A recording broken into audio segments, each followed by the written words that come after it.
Alright guys, how you doing? Welcome back to another video on Talk Sutty. As you would have seen last night, I put a shorts out. Anthony Joshua did beat Jermaine Franklin by unanimous decision. Very comfortable in the end. Very comfortable indeed. Probably, he might have dropped 2, maybe 3 rounds, if that really. It was, yeah, very, very easy in the end from him. But was it enough? Was it enough for me to be confident about AJ moving forward? Some things convinced me, some things didn't convince me. I thought his gas tank held up well. I know he didn't throw too many punches. He was quite accurate. I mean, I think Franklin threw over 100 more punches at him, but AJ doubled him in shots landed. So very efficient in that sense of the manner. And also his straights were very good. His jab was on point all night. I thought it was very, very snappy. But I wanted a bit more. I didn't want to really see a decision win. I wanted to see the knockout. And I thought we were going to get that with him coming in at his career heaviest. I didn't think we'd be getting another 12-rounder decision win. I thought we were going to get AJ 2015, 16, 17, get in there and get the job done. But you still see the demons, I would call them, of the Andy Ruiz fight. I feel like that still eats him up. And I say rightly so, but it has been a while. I think he needs to get over it. And I mean, maybe it might not be Andy Ruiz. It may be the fact that he's lost 200 bouts. You've got to realise he has just lost 200 bouts. He's lost 3 of his last 5. Build the confidence up, and that's what I'm not too discouraged, because you just need to get the win under your belt sometimes. And even though I did expect the knockout, and most people did. I mean, you probably watching, you probably expected it, and majority of the people expected it, but we didn't get it. We got the decision win. And yeah, like I said, he has lost his last 2. He's probably doubting himself a little bit, and I think you can see that in the fact that he didn't look. He was questioning himself in the ring. He was being apprehensive. He wasn't fully flowing. I feel like the shots could have been flowing and should have been flowing a lot more. The uppercut was landing, but he just wasn't throwing it enough. And the right hook, I don't even remember him throwing once. Like, the right hook barely got through. I mean, obviously once is being over-exaggerating, but it was very a little it got through. There was no uppercuts, left hooks. There was the odd single shots of left hooks and uppercuts, but there was no uppercut, left hook, backhand, or 1-2 left hook. I think he threw it once. I think he threw a 1-2 left hook to the body. Might have been in the, was it the 11th round or the 10th round or 9th, 10th, 11th? One of those 3 rounds. He hit a left hook to the body and it hurt Franklin. You could see it. He covered up. His hands dropped immediately, and he did get a bit of a flurry off from there. But it's not the same. It's not the same AJ that we once knew. But I'm not saying that we will never see that AJ again. But it is worrying if you're an AJ fan, and if you're a fan of even British boxing or heavyweight boxing or boxing in general, because you want to see that AJ back. Everyone wants to see it. Yeah, definitely questions. There's questions, but I feel like the next fight is the one that tells. I think that's the most telling fight. Because if you don't see a more explosive AJ in his next fight, who, for me, I'll dive into what's next and what's the plan for 2023 for him, and I'll do the same with Franklin. I'll speak about Franklin in just a sec, but yeah, we're hoping we see more of the older AJ in the next few fights. Hopefully Derek James can improve that motivation and the momentum. He said himself, it's momentum in the right direction. We just need to build on that, grow the confidence. But you've got to do it quickly, because age is not on his side, really, is it? Let's be honest. He's 33. I mean, I do believe that the athlete of today can go a lot longer of the athlete of even 10, 12, 20 years ago. You know what I mean? Like, not even going any further than that, but it can go a lot further, just depending on how you treat yourself. And he clearly treats himself very well. I mean, he's probably the best athlete in the division. You know, not many 6'6", 255 pounders who can go 12 rounds and not really. He didn't look gassed at all. I know the pace wasn't the best, but he didn't look gassed. And yeah, there's positives and there's negatives. And the positives for me were he got the win.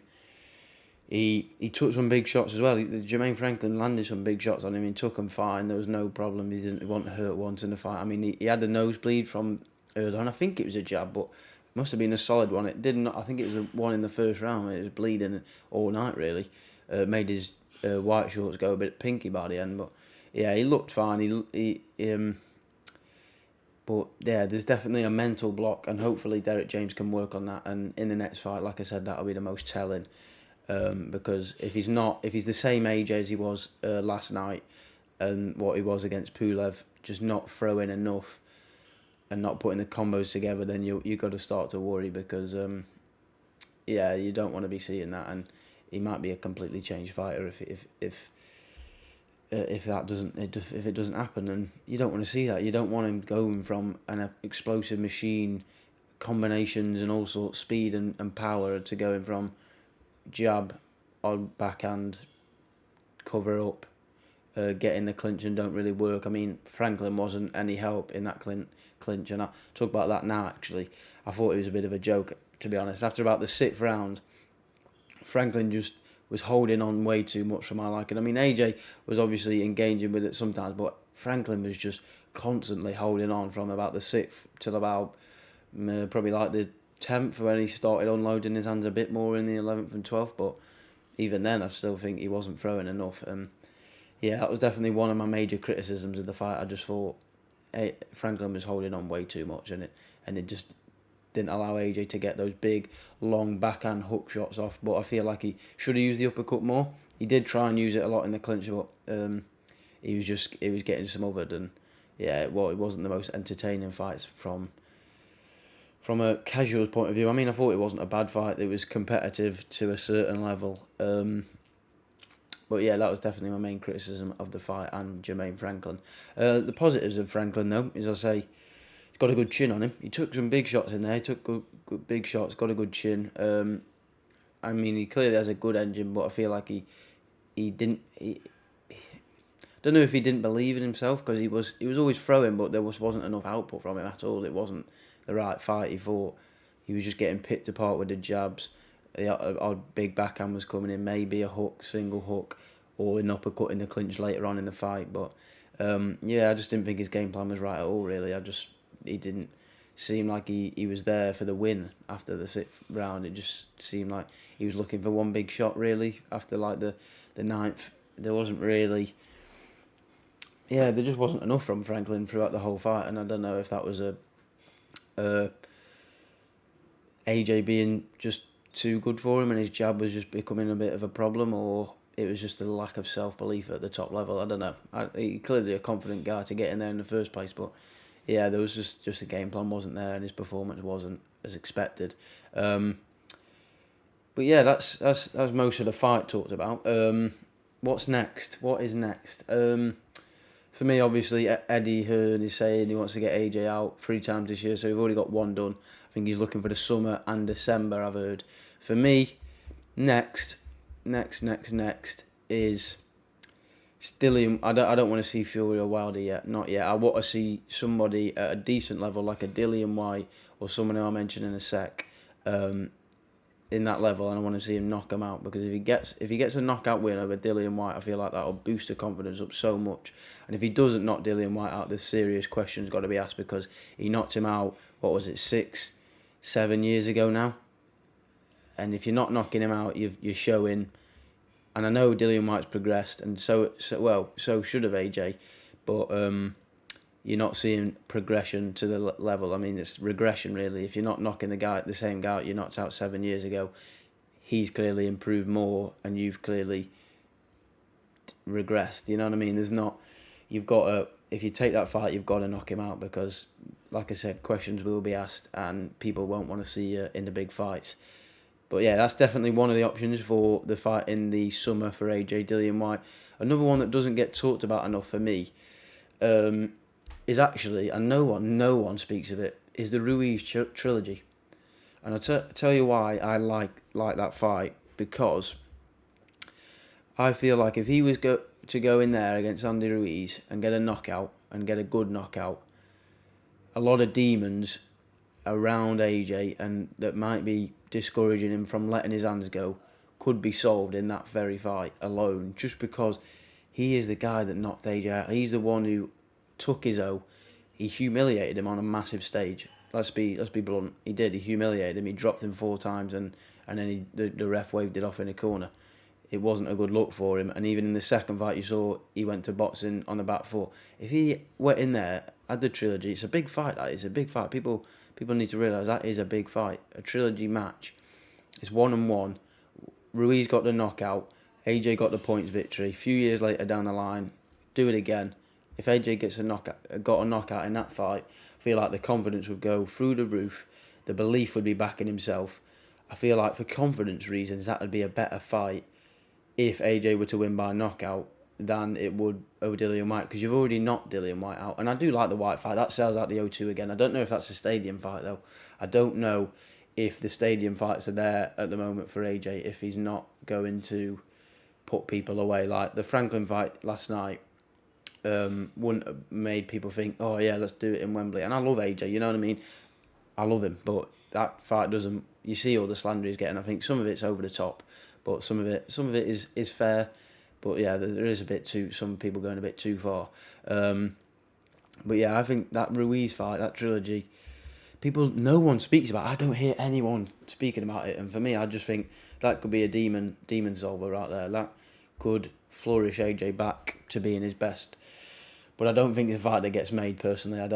No one seems to be speaking about it enough to make it a fight. But personally, for me, I think that could be a fight that could sort out a lot of issues with AJ. But it is what it is. I think they'll probably go for the White in the O2 again, rematch.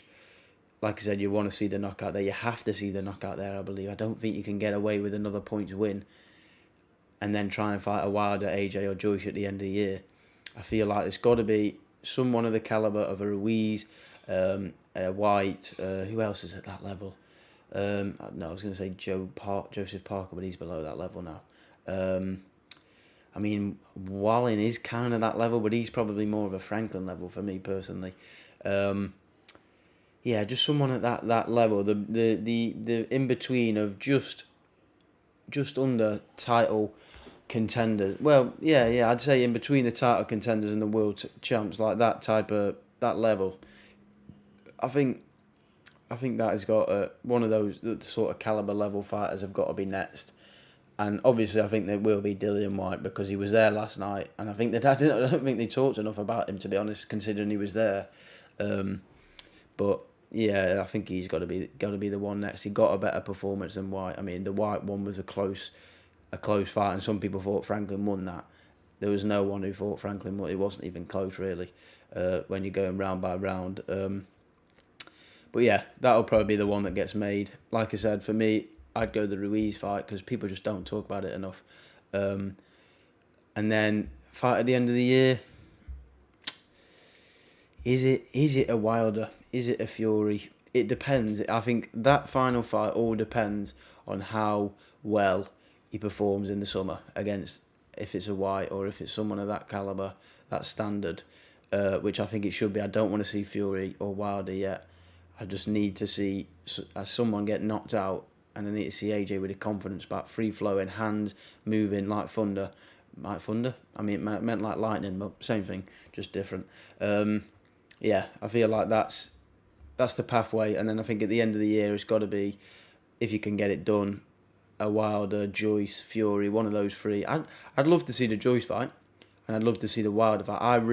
I know everyone wants to see the Fury fight, but I really want to see the Wilder fight. I've been wanting to see that for years. That should have happened for Undisputed in about 2018-19, but it never got done. Should have been done. I'm still burning to see it. Obviously, from the last night's performance, people will think Wilder will absolutely walk through AJ, and rightfully so. It's understandable. It wasn't a knockout performance, and like I said, end of the year, if he gets the knockout in the summer, that's going to be for me one of those three. One of the three big boys. Obviously, we don't want to see the Usyk fight because we've seen him. He's been beaten twice. Unless in like 2 years' time, somehow he's gone on some crazy run. He's knocked out Dillian White or Ruiz or anyone like that. He's gone and beat Joyce, knocked him out, stopped him, or he's gone to America and beaten Wilder, and then fought Fury next year in the summer or something.